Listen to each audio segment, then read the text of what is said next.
Estamos tratando de inculcar los principios que definen nuestra misión, los principios sobre los cuales se fundamenta nuestro trabajo espiritual, especialmente tratando de llegar a la gente a decirles lo que nadie les dice, porque solo tiene que ver con una revelación que llega, producto de nuestra experiencia con Dios. El mensaje del Evangelio no es un mensaje que tenga que ver con una información que se transmite.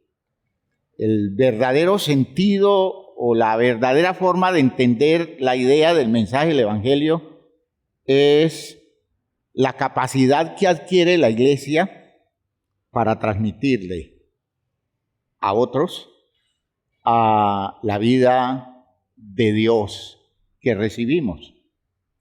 El Evangelio es la vida que se transmite. Aclaro acerca de la ofrenda misionera. Si usted no la trajo hoy, usted la puede traer cualquier día. Espérese un momento, hermano.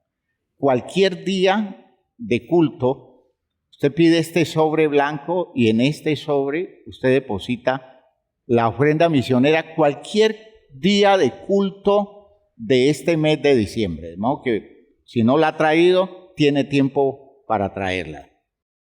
Muy bien.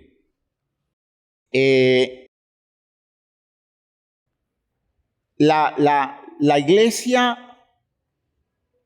predica el Evangelio no transmitiendo información de cosas que uno aprende teóricamente, conceptualmente, y se las transmite a otros.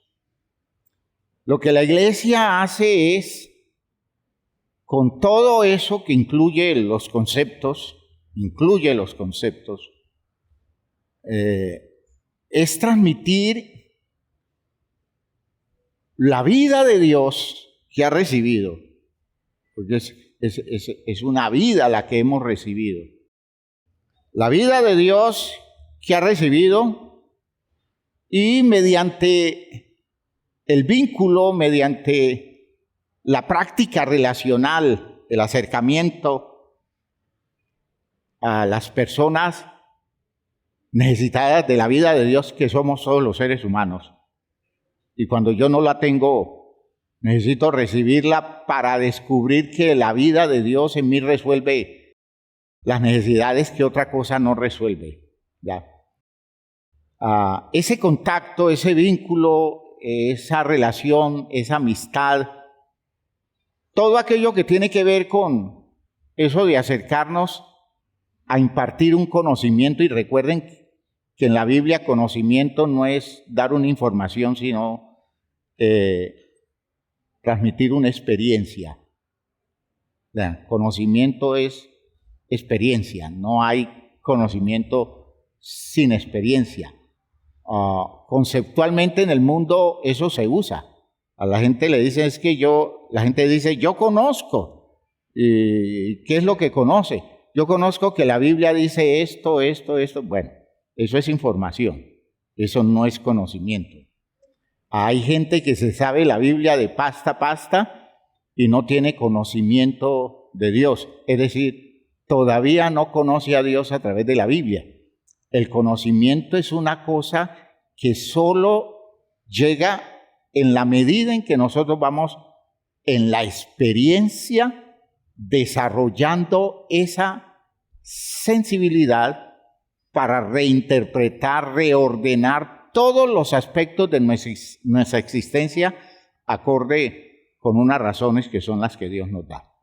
Entonces, la Iglesia en la misión transmite vida. ¿Oyeron?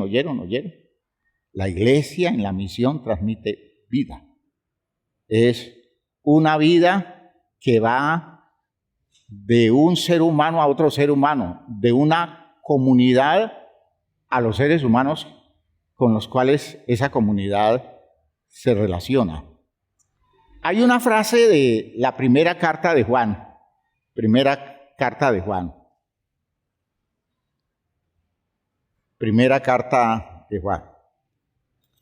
que tiene que ver con esta idea.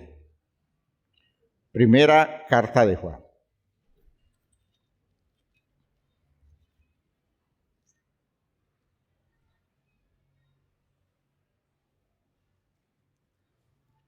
Fíjense ustedes que la primera carta de Juan se introduce de una manera muy particular, ¿no? No hay una introducción de cartas de la Biblia que tenga que ver con esta característica. Esto es único. Por eso la primera carta de Juan no es una simple carta, es un tratado teológico, ¿ya? No es una simple carta. No es la carta que le escribe alguien a un grupo de personas o a otra persona. Es un estudio que se le manda a una comunidad. Y por eso los encabezados no son de una carta. No dice aquí Juan, apóstol de Jesucristo, a la iglesia universal o a la iglesia que está en determinado lugar. Gracia y paz a vosotros de Dios nuestro Padre y del Señor Jesucristo. No hay una introducción de carta, hay un encabezado de un tratado, un estudio. La primera carta de Juan es un estudio, ¿ya? Y por eso noten esos primeros 4 versículos que introducen el estudio. Dice: lo que era desde el principio. Piensen ustedes, lo que era desde el principio. No dice lo que era antes del principio, sino desde el principio. Y lo que tiene principio quiere decir que apareció después de lo que es eterno, ¿no es cierto? Lo que era desde el principio, lo que hemos oído, lo que hemos visto con nuestros ojos, lo que hemos contemplado y palparon nuestras manos tocante ¿a qué? Al verbo de ¿qué? De vida. ¿De qué? Hace referencia a una forma de vida sustentada en razones, en palabras, en argumentos, en criterios, en promesas, ¿ya? Entonces dice, lo que era desde el principio, lo que hemos oído, uno oye de cosas que vienen desde atrás. Uno escucha la fama de cosas que vienen desde atrás. Lo que hemos oído, lo que hemos visto con nuestros ojos, fíjese que es como un proceso de acercamiento, ¿no? Desde el principio, allá en el fondo. Luego lo oímos, ya si es audible, está más cercano, pero todavía no llega, ¿no es cierto?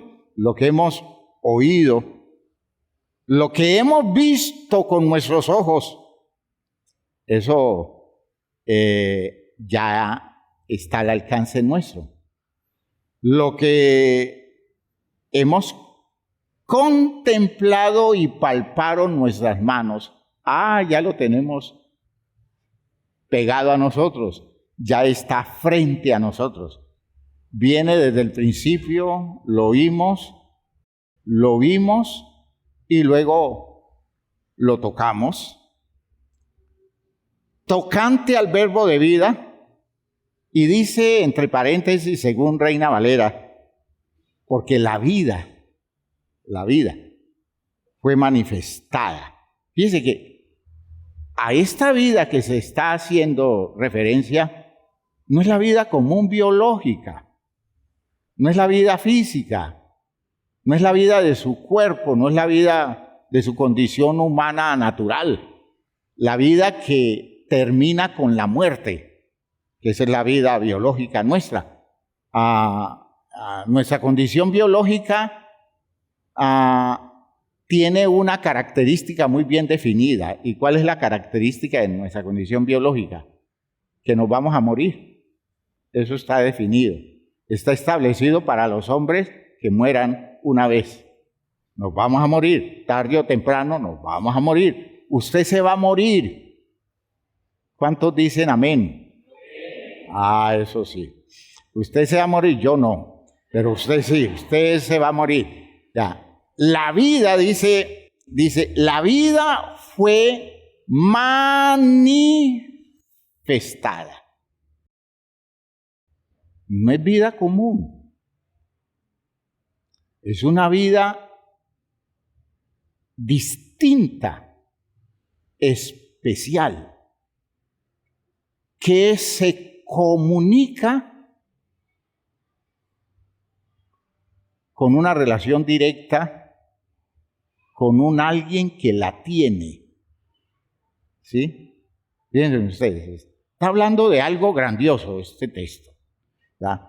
Porque la vida fue manifestada y la hemos visto. Es que decir que hemos visto la vida quiere decir que esa vida ha estado metida aquí en medio nuestro, alguna vez lo estuvo o lo ha estado, desde algún tiempo lo ha estado, metida en medio nuestro, la hemos visto y testificamos y os anunciamos que la vida eterna, la cual estaba con el Padre, escuchen, la vida eterna, la cual estaba con el Padre, es decir, el único que tenía esa vida era el Padre. Otros no tenían esa vida. Dios ha creado todo y le ha dado a los seres vivos una forma de vida, pero nunca ha entregado la vida de Él.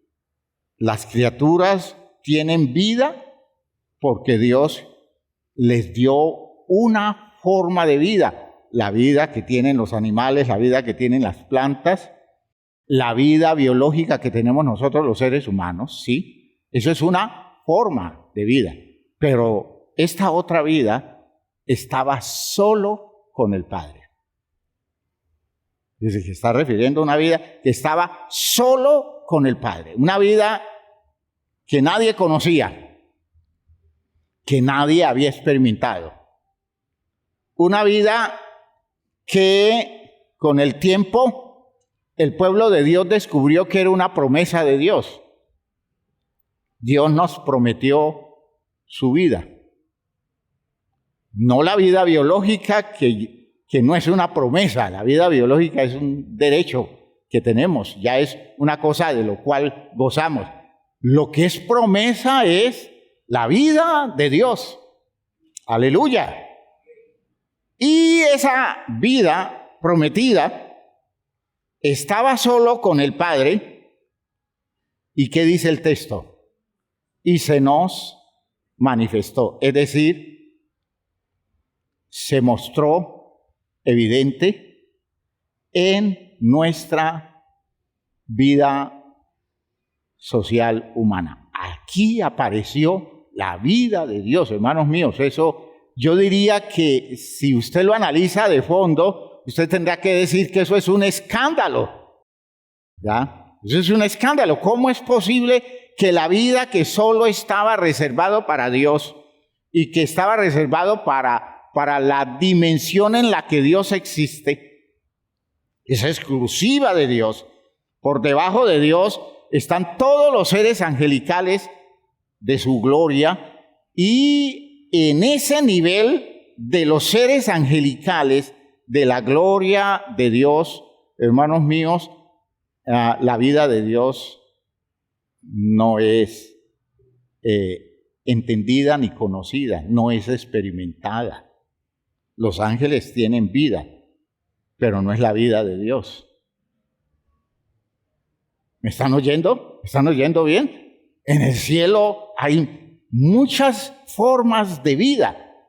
Nosotros decimos, en la tierra hay muchas formas de vida, desde los virus hasta las criaturas más elaboradas que existen, porque un virus está vivo y la gente pregunta cómo puede estar vivo una criatura que apenas tiene una envoltura, que es puede ser una mucoproteína, y dentro de esa proteína existe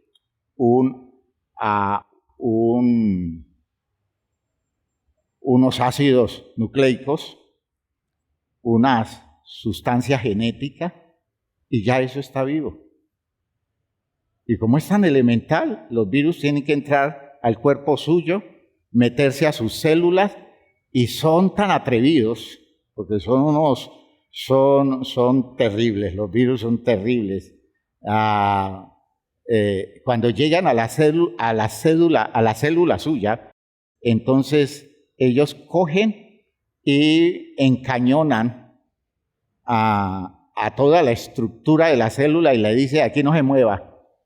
Bloquea todos los procesos de la célula y coge el material genético nuestro, el material que hace que reproduzcamos las células, y él lo pone a funcionar para él. Y entonces en esa célula, el virus, aprovechando nuestro material genético, muy desarrollado, por cierto, maquinaria con tecnología de punta, la que tenemos nosotros, él coge eso y pone a replicar su información genética, es decir, a producir más virus. Cuando ya la célula se llena de virus reproducidos, entonces la célula estalla y salen esos virus a buscar otras células. Así es como los virus nos matan, hermanos míos, invadiendo nuestras células. Por eso matar virus no es fácil. Uno no puede matar virus como mata bacterias. Las virus, cuando usted mata un virus, se está matando también células suyas. Y entonces eso es complicado. Lo que quiero decirles es que desde el virus, que es una cosa tan elemental, hasta nosotros tan elaborados, hay formas de vida aquí en la tierra. Muchas formas de vida. Algunas ni las conocemos. Con todo el conocimiento de la ciencia, yo creo que hay criaturas, hay formas de vida aquí en la tierra que nosotros no conocemos. Y las vamos a descubrir más adelante si el Señor Jesucristo no viene antes. Pero lo que quiero hacerles ver es que son muchas formas de vida, pero ninguna de esas tiene que ver con la vida de Dios. Ninguna de esas. En el cielo hay más, pero muchas más formas de vida. ¿Me están oyendo lo que estoy diciendo? En el cielo, hermanos míos, que es una dimensión que corresponde al territorio de Dios, hay muchas más formas de vida que las que hay aquí en la tierra. Esto aquí es insignificante. Esto es un desierto comparado con lo que es el cielo de Dios en las formas de vida que existe. Pero ninguna de ellas comparte la vida de Dios. La vida de Dios estaba solo en Dios y con Dios. Y Dios decidió compartirla con nosotros. Ese es el gran milagro. ¿No? Eso es lo que está diciendo ese texto. Eso es una cosa extraordinaria, porque la vida fue manifestada y la hemos visto y testificamos y os anunciamos la vida eterna, la cual estaba con el Padre y se nos manifestó. Era un territorio reservado solo para Dios y se nos manifestó a nosotros. ¿En dónde se nos manifestó a nosotros? ¿En dónde comenzó esa vida de Dios a expresarse a favor nuestro? ¿En qué momento, qué situación colocó la vida de Dios aquí en la tierra?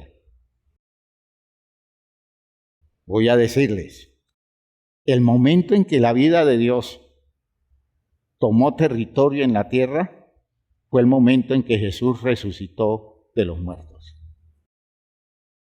¿Me están oyendo? El poder que resucitó a Jesús de los muertos y las condiciones de vida que comenzaron a expresarse en la persona de Jesús resucitado, no es otra vida biológica, porque hay muchos hombres y mujeres que han muerto, y realmente muerto, y han vuelto a la vida. Eso es cierto. Hay gente que sí ha muerto y ha resucitado. Por ejemplo, Lázaro murió y resucitó. Y como Lázaro, han habido otras personas que murieron y resucitaron, pero no pasó nada distinto de volver a recuperar la vida biológica de ellos. No pasó nada más. Fue la vida biológica de ellos. Por tanto, es una resurrección de alguien que se murió, resucitó, pero que mañana se va a volver a morir, porque no tiene otra vida, que es la vida que tiene usted, que es la vida que tengo yo. Esa vida que se manifestó en Jesús resucitado es otra vida. ¿Y cuál vida es esa? La vida de Dios. ¿Y en qué se caracteriza? ¿Qué particulariza esa vida? Esa vida hace que el que la reciba no volverá a ver muerte. Gloria a Dios. ¿Me están oyendo, hermanos míos? No volverá a haber muerte. ¿Ya? Todo aquel que dice Jesús, le dice Jesús a la samaritana, todo aquel que beba de esta agua volverá a tener sed. Pero el que beba del agua que yo le daré, fíjese que es una figura que usa Jesús, no volverá a tener sed jamás, porque el agua que yo le daré en él será una fuente que salte para vida eterna. Gloria a Dios, está hablando de la vida de Dios. Está hablando de la vida de Dios. Y eso es lo que realmente nosotros como iglesia estamos en el deber de compartir, en el deber de extender, en el deber de transmitir. Aleluya.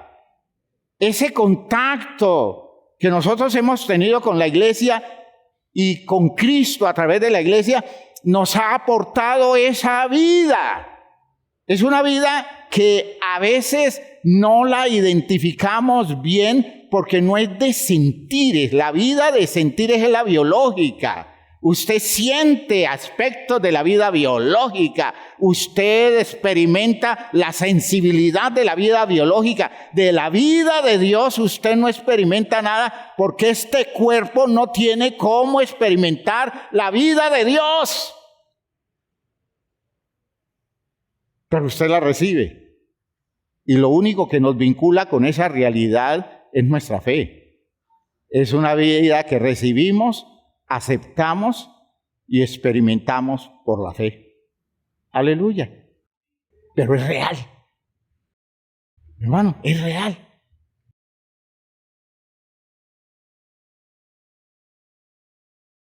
A la hora en que llegue el momento crítico, a la hora en que llegue el momento definitivo, cuando nosotros estamos pereciendo bajo el efecto de nuestra biología que no da más, cuando nos estemos muriendo, es cuando en ese declinar de nuestra vida biológica, nosotros comenzamos a descubrir los espacios de la vida de Dios que ya llenaron el territorio que es vaciado de la vida física, ¿ya?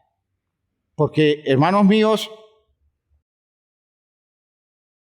este proceso nuestro, que es de carácter espiritual, es una cosa que está dándose en una forma tan milagrosa, tan extraordinaria, pero tan imperceptible, que si nosotros no desarrollamos la verdadera fe, podemos perdernos el tesoro precioso por salidas ingenuas, salidas tontas, salidas sensitivas, salidas emotivas, salidas movidas por intereses de gustos, de pasiones, de deseos.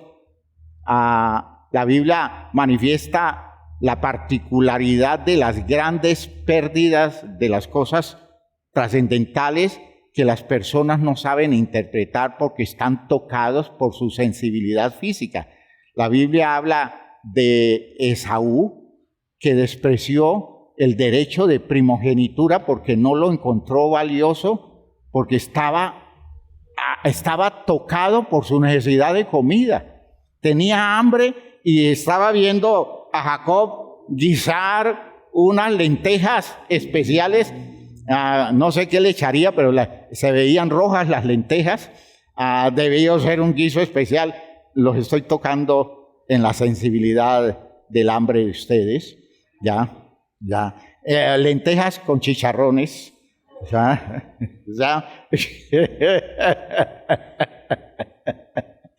Y claro, Esaú, pasado de hambre, un grandulón comelón, porque eso era Esaú, ya un hombre burdo, elemental, y Jacob era un vivo. Jacob, el papá de los israelitas, era un vivo, y le vio la cara de hambre al tonto, y entonces se arrimó Esaú y le dijo: tengo hambre, hermano, tengo hambre. ¿Por qué no me das de tu guiso? Y él le dijo: te doy, claro que te doy, pero si me vendes tu primogenitura. Él va detrás del negocio. Y entonces Esaú se puso a pensar: estoy a punto de morir. Imagínense ustedes cómo interpreta él su hambre, que si no come se muere. Debe ser muy elemental una persona que piense así, ¿no es cierto? Le dice: me voy a morir. ¿De qué me sirve a mí una primogenitura? Bueno, te la cambio por un plato de lentejas. Esa figura es grandiosa en la Biblia, ¿no es cierto? ¿Cuántas cosas hemos hecho así? Hemos cambiado algo precioso por un plato de lentejas, ¿ya? Te lo cambio por un plato de lentejas. Y se sienta Esaú a comer su plato de lentejas. Quedó lleno, pero no dimensionó la gran pérdida que tuvo. Yo veo que a muchos de nosotros nos pasa lo mismo. Esa vida de Dios, que es lo más precioso que tenemos, mi cuerpo puede ser valioso, significativo, pero nada tiene que ver con la vida de Dios. Mi cuerpo se va a deshacer en el polvo mañana. De modo que los anhelos de mi cuerpo no deben prevalecer sobre mi derecho de la vida de Dios. Y nosotros, hermanos, por los intereses de nuestra biología, por nuestros deseos, por nuestras aspiraciones humanas comunes, somos capaces de vender el derecho de la vida de Dios que nos ha llegado a través de la iglesia de Cristo, de parte de Dios a través de Cristo. Nosotros lo vendemos por bagatelas, por baratijas, y no nos damos cuenta de todo lo que hemos perdido, y solo identificamos lo que hemos perdido el día que vamos a buscar qué tenemos y no tenemos nada, enfrentándonos a la eternidad. Aleluya, aleluya. La vida de Dios es lo que nosotros transmitimos. Nosotros no transmitimos un discurso. Eso sí, usamos el discurso para dar claridades como lo que estoy haciendo yo en el día de hoy. Estoy dando un discurso, pero de lo que estoy hablando es de lo que realmente nosotros estamos comprometidos a transmitir y a recibir, si es que no lo tenemos. Y hay que buscar el mecanismo para adquirirlo. ¿Okay? Y uno ve esa actitud tan suelta, descomprometida, tan cómoda como la gente toma lo de Dios. Esa vida que les ha llegado y que poco a poco comienza a tomar territorio en expresiones de su biología, porque así es. En mí hay cosas de mi biología que van decayendo, que se van muriendo, que van perdiendo importancia. Cuando yo llego a la crisis del tiempo final, de la vejez, cuando yo llego a la crisis del hombre adulto, de hecho, mi cuerpo reacciona y mentalmente se manifiesta con sentires. En el caso de las mujeres, lo que nosotros definimos como la menopausia o en los hombres la andropausia, son experiencias tremendas, pero en la medida en que el territorio de nuestra vida física, cuando esa vida física va abandonando territorios y nos van haciendo sentir el hueco de la ausencia de cosas que naturalmente se nos pierde, esa sensibilidad va siendo sustituida, si tenemos la vida de Dios, por la presencia de esa vida de Dios que le quita fuerza y le quita importancia a las pérdidas naturales. Aún hay otras pérdidas, como las pérdidas de las cosas, los bienes. A veces tenemos grandes pérdidas y se crece en nosotros un sentimiento de inseguridad porque tenemos esa sensación de que no tenemos cómo enfrentar el futuro o las posibilidades de nuestro futuro humano, de nuestro futuro aquí en la tierra, porque no hay recursos y siempre comenzamos a temer las cosas feas que vienen cuando los recursos faltan. Pero si la vida de Dios está en nosotros, esa vida de Dios llena el hueco y nos hace ver una seguridad, entender una seguridad que, hermanos, nada de este mundo puede dejarlo ver. La consolación de Dios, el gozo de Dios, la fortaleza que da, la esperanza, la confianza en las razones de Dios, esos son rasgos de la presencia de la vida de Dios en nosotros, pero es una cosa leve, muy leve, porque nuestra biología no puede percibir gran parte de todo eso, pero llegará el día en que nosotros, desnudados de la vida física, seamos revestidos de esa poderosa vida que se nos ha entregado por nuestra fe en Cristo Jesús. Gloria a Dios, hermanos, esto es grande. Esto es grande, esto no es común. No se confunda, esto no es religión simple de cumplir con deberes religiosos, que es muy bonito ir a la iglesia. No, esto es apercibirnos de una vida que no es común. Voy a mostrarles a ustedes algunos textos bíblicos a ese respecto que quiero que les sirva como elemento de reflexión de aquí en adelante. Escuchen estos textos. Vayamos a la segunda carta de Pedro.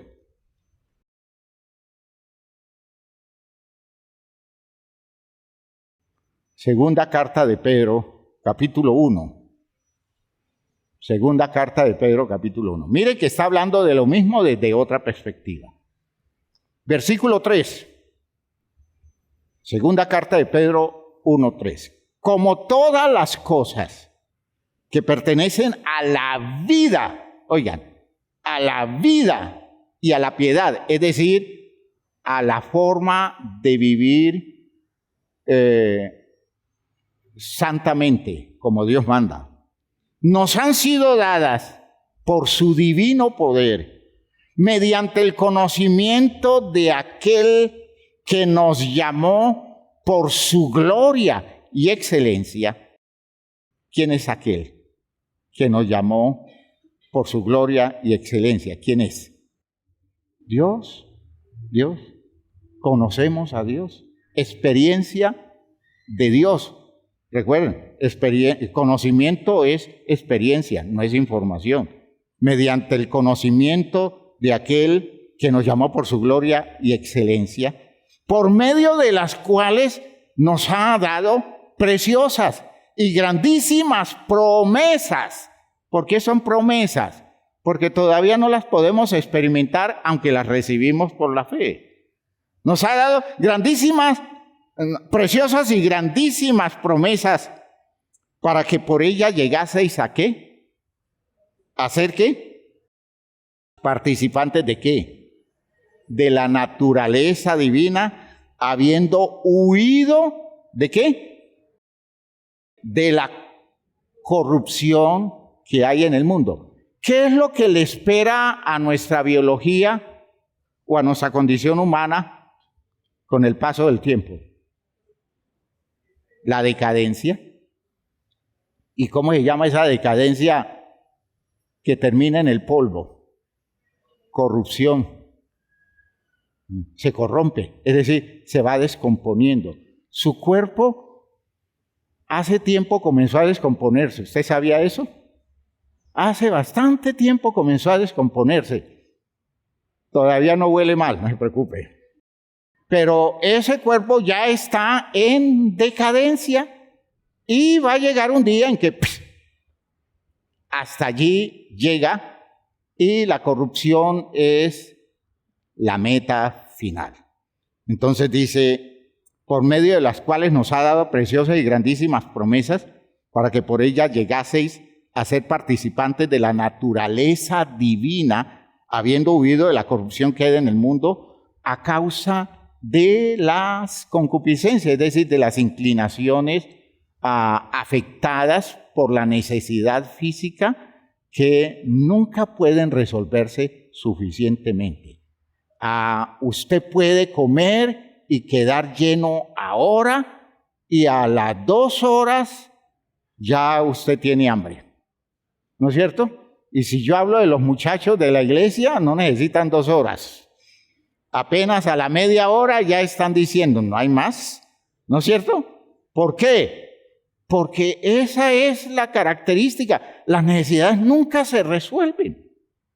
Siempre están allí. Tiene sed, bebe y al poco tiempo ya vuelve a tener sed.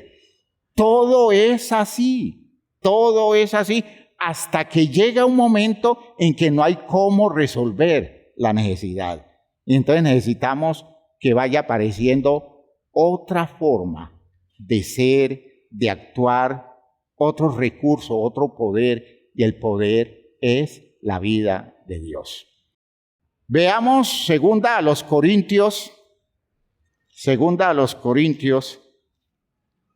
capítulo 4.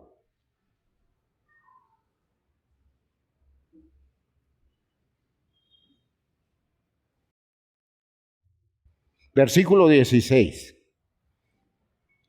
Solo muestro estos textos para señalarles la realidad de este asunto.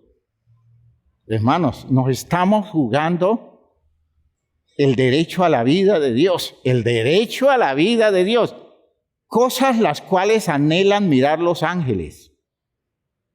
Los ángeles no tienen experiencias con la vida de Dios y nosotros, mucho más pequeños que ellos, tenemos tal experiencia que la vida de la vida de Dios, que a los ángeles les resulta atractivo ver lo que pasa en usted y en mí a través de la vida de Dios en nosotros. Para ellos es un fenómeno extraño. Ellos no conocen de eso. Esa experiencia está reservada para nosotros. Gloria a Dios. Segunda a los Corintios 4:16. Por tanto, no desmayamos. Está hablando de todas esas tribulaciones por las que tenemos que pasar. No desmayamos. Antes, aunque nuestro hombre exterior, ¿qué? Se va desgastando, el interior, hay otro hombre que está en el interior, invisible, no es real, no es que usted tenga un hombre pequeño metido dentro del hombre grande, no es así. Es un territorio de promesa, Solo es promesa porque no tiene dónde expresarse eso. Nuestra biología no permite expresarse eso. Solo lo acepto por la fe, lo asumo por la fe. Y solo creyéndolo, yo potencio mi vida con garantías muy especiales. Ya veremos eso a su tiempo. Dice, por tanto no desmayamos. Antes, aunque nuestro hombre exterior se va desgastando, el interior, no obstante, se renueva, ¿qué? De día en día. Porque esta leve tribulación momentánea, ¿cuál es esta leve tribulación momentánea? ¿Cuál es la leve tribulación momentánea? Los cuantos 50 años que usted lleva de vida. Esa es la leve tribulación momentánea. ¿Ya? Los cuantos años que usted lleva de vida. Los que va a vivir. Es tribulación leve, por dura que sea la vida. Es una leve tribulación momentánea, porque esta leve tribulación momentánea produce en nosotros, cada vez que yo estoy viviendo esas situaciones tan duras de la vida física, de la vida humana, esas condiciones tan difíciles de asumir, esta leve tribulación momentánea produce en nosotros, ¿qué dice? Un cada vez más excelente y eterno peso de gloria. Muchos problemas, muchas dificultades, esto es muy duro. Pero cuando la vida de Dios expresa su virtud en la fe que yo tengo, entonces digo, ¿y qué me importa si lo que tengo es mucho más grande? Si lo que viene es mucho mejor, si lo que voy a experimentar es mucho más precioso. Por tanto, venga lo que venga, ya tengo la garantía. ¿Y cuál es la garantía? La vida de Dios en nosotros. ¿Ha quedado clara la idea? Pregúntese si usted siquiera ha pensado en eso. Siquiera entiende que eso puede estar pasando en usted. Pregúntese si su fe está creciendo a ese nivel. Y si la fe no está creciendo, quiere decir que usted necesita adquirir la vida de Dios. ¿Por qué? Porque usted necesita asimilar otra manera de entender la vida. ¿Ha quedado claro, hermanos míos? Bueno, nuestros hermanos que hoy se bautizan, hoy van a adquirir una perspectiva nueva.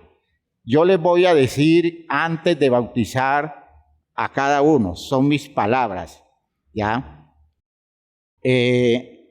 Yo lo bautizo porque Jesús me manda a bautizarlo. Pero Jesús es quien realmente lo bautiza, por eso lo bautizo en el nombre de Jesús, es decir, por la autorización que me da Jesús.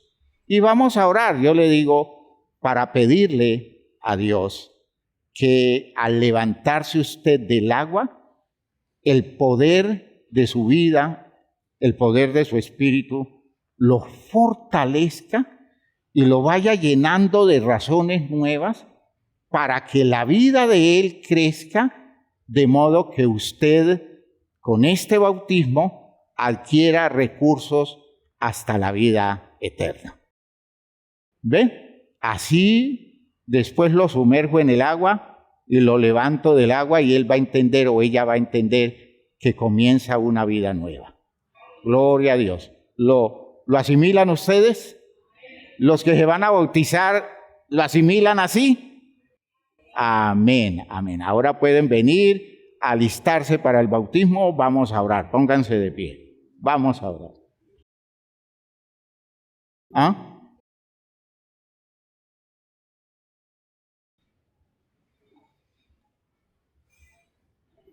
¿Creen que necesitamos esa vida? ¿La vida de Dios en nosotros? Cuando eso está pasando, hermanos, usted interpreta muy distinto lo que le pasa. Usted interpreta muy distinto lo que le pasa. Cuando usted tiene una muy buena cuenta y recursos ganados en su banco, en el banco, y tiene ingresos estables de muchos lugares, si usted está trabajando y le dicen, ya no hay más trabajo para usted. A usted le entristece, pero no le afecta tanto. Tiene una enorme cuenta ya que responde por usted. ¿Me está entendiendo? Si no tiene nada y le dicen no hay más trabajo, usted dice, ¿de dónde voy a sacar para la comida de mis hijos? Y entra en angustia porque no tiene de qué echar mano. Cuando a nosotros nos dicen se le está acabando la vida aquí en la tierra, entramos en una angustia porque como no tenemos la otra cuenta. Pero si tenemos la otra cuenta y nos dicen se le está acabando la vida aquí en la tierra, nosotros decimos, bueno, se acabó. Afortunadamente tengo una cuenta bancaria grande allá arriba y me hice un tesoro enorme en los cielos, de modo que si se pierde todo aquí, lo de allá me respalda. Y me voy a ir, pero tengo garantías eternas con Dios. ¿Quedó claro, hermanos míos? Por eso yo distingo muy bien la gente que se está muriendo y que es cristiana con solvencia espiritual y el que se está muriendo y no tiene nada, ¿no? El que se está muriendo y no tiene nada se aferra a cualquier cosa de este mundo y pide que lo ayuden y piden que le busquen los médicos o que le busquen un milagrero que lo traiga nuevamente a la restauración física. El que tiene la vida solvente en Dios, él dice, bueno, se acabó, estoy feliz. ¿Por qué? Porque me voy a encontrar con mi Señor, no estoy preocupado, no estoy perdiendo, estoy ganando, porque para mí el vivir es Cristo y ¿qué? Y morir es ganancia. ¿Ven la diferencia? Que Dios nos ayude. ¿Ha quedado claro? ¿Quiero orar? Oremos. Padre eterno, gracias por esto que nos has dado, por esta claridad de la cual gozamos, por esa visión de las cosas que nos has permitido entender, esa manera que tienes de tratar con nosotros despertando la sensibilidad que precisamos para actuar consecuentes con un conocimiento tuyo que haga diferencia con lo común. Ayúdanos, Señor, a adquirir sensibilidad frente a todo esto. Te lo pedimos en el glorioso nombre de nuestro Señor Jesucristo. Gracias, Padre Santo, por lo que nos has dado. Gracias por esta visión de las cosas. Ayúdanos, Señor, a acentuarla, a afirmarla en el corazón nuestro, en la mente nuestra. En el nombre de Jesús el Señor. Amén, amén, amén. Aleluya.